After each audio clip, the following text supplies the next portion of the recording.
Salut, laisse-moi te montrer quelques options de montage vidéo avec Predi. Je vais juste filmer une vidéo. Je vais appuyer sur l'option d'édition ici. En termes de structure, voici où toutes vos scènes apparaissent. Je fais juste défiler vers le haut pour montrer différents écrans. L'onglet des scènes me montre également quelle scène est actuellement active. Comme vous pouvez le voir, si je descends, cela change également le numéro de la scène. C'est une manière de visualiser les scènes. Si je clique sur l'onglet des scènes, je pourrai voir les différentes scènes ici et savoir quel est l'audio disponible dans cette vidéo.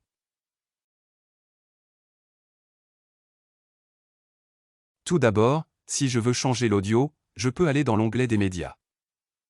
Dans ce contexte, j'aurai des options pour l'audio. Dans l'onglet médias, j'aurai des images, des vidéos et des fichiers audio.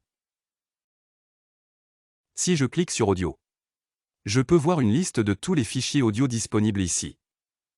Ces audios sont libres de droits récupérés. Vous pouvez également chercher selon différents thèmes.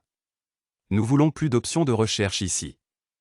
Donc, si je veux simplement remplacer un audio, je peux cliquer sur l'un d'entre eux et si vous remarquez, cette partie particulière sera remplacée. Si je veux couper cet audio, je peux cliquer sur l'option de coupe. Je peux jouer l'audio ici. Il me dira comment il joue et je peux également décider de le couper quelque part entre ceux-là. Une fois que je clique dessus, je peux apparemment le déplacer facilement. Une fois que j'ai cliqué à l'extérieur, il jouera simplement la version coupée que j'ai sélectionnée.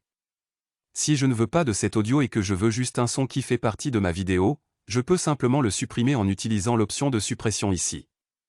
Une fois que c'est fait, je pourrai réactiver le son dans la vidéo en utilisant l'option correspondante. Je vais vous montrer ça. Permettez-moi de le faire une fois pour que nous puissions clore cette question. Je vais enlever l'audio et désactiver le son dans la scène 2 en cliquant sur n'importe quelle vidéo. Une fois que vous aurez cliqué sur désactiver le mode muet, l'audio de votre vidéo commencera à jouer. Maintenant, juste pour que vous sachiez, dans cette scène, il est possible que la vidéo ne joue pas pendant toute la durée de la scène. Dans ce cas, l'audio ne sera disponible que pendant la partie de la vidéo où elle est jouée. C'était au niveau général des scènes et des audios. Maintenant, laissez-moi juste aller dans une scène. Si je clique sur l'option de la timeline, cela me montre simplement les différents éléments qui composent cette scène. Maintenant, laissez-moi juste essayer de lire cette scène. Donc, ce qu'il montre, c'est que cette scène précise dure 5,1 secondes. Si je clique sur Lecture en cours, il va juste lire cette scène en particulier. Il ne jouera pas la vidéo entière. Maintenant, à l'intérieur de cette scène, je peux apporter beaucoup de modifications. D'abord, voyez comment couper votre vidéo pour garder une partie de la scène. Si je choisis une vidéo, je peux voir l'option de recadrage ici. Une fois que je clique dessus, la vidéo entière sera affichée. Il s'agit d'une vidéo de 13 secondes et pour l'instant, l'IA a juste capturé le début. Je peux essayer de voir à quoi ressemble la vidéo et si je veux, je peux simplement la faire glisser quelque part. Je peux lui demander de démarrer à partir d'ici et jusqu'à là. Quelque chose du genre. Alors, je peux faire toutes ces choses. Une fois que j'ai choisi la partie que je veux éditer. Si je clique à l'extérieur, cette partie spécifique commencera à être lue. C'est une option. Deuxièmement, je vais vous montrer les différentes options d'animation disponibles ici. Encore une fois, dès que je clique sur un élément, par exemple, laissez-moi simplement le faire. Alors, ce que je vais faire, c'est essayer de changer l'animation du texte en utilisant Predi. Donc, une fois que j'ai sélectionné le texte, je verrai cette option d'animation. Une fois que je clique sur l'animation, je vois qu'il y a une animation élastique. La durée est d'1 seconde et le délai est de 2. Si je descends sur la timeline, je vois aussi cette partie particulière qui est mise en évidence. Cela montre que l'élément de texte a un délai d'entrée et une animation élastique.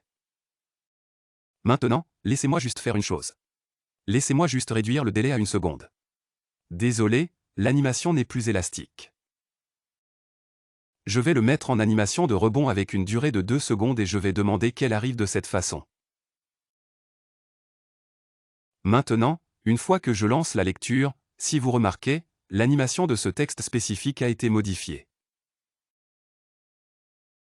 Voici comment vous pouvez changer les animations, le délai d'entrée et toutes ces options. Il y a des animations d'entrée, de mise en valeur et de sortie, ainsi que tous les types disponibles. Et vous pouvez également le changer pour n'importe quel élément. Donc, pour chaque élément présent, vous pouvez les modifier de la même manière que ce que vous venez de voir. C'est à peu près ce qui se passe dans chaque scène spécifique. En dehors de cela, le reste des éléments reste à peu près les mêmes. Si vous voulez utiliser vos propres fichiers, vous pouvez aller dans l'onglet Téléchargement.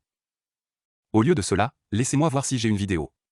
Au lieu de cette vidéo précise, je veux juste la remplacer par quelque chose que j'ai en stock. Je vais juste le mettre ici. Et bien sûr, je vais devoir le rendre un peu plus grand. Je pense que je vais simplement le positionner comme ceci. Ça risque de ne pas avoir l'air bien. Et laissez-moi juste essayer de.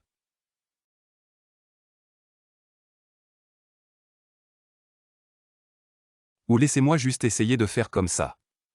Oui, quelque chose comme ça. Laissez-moi juste lire ça. Donc, cette vidéo ne fait que 7 secondes. Et il joue ma vidéo personnelle, celle que j'ai choisie, au lieu de celle présélectionnée par l'IA.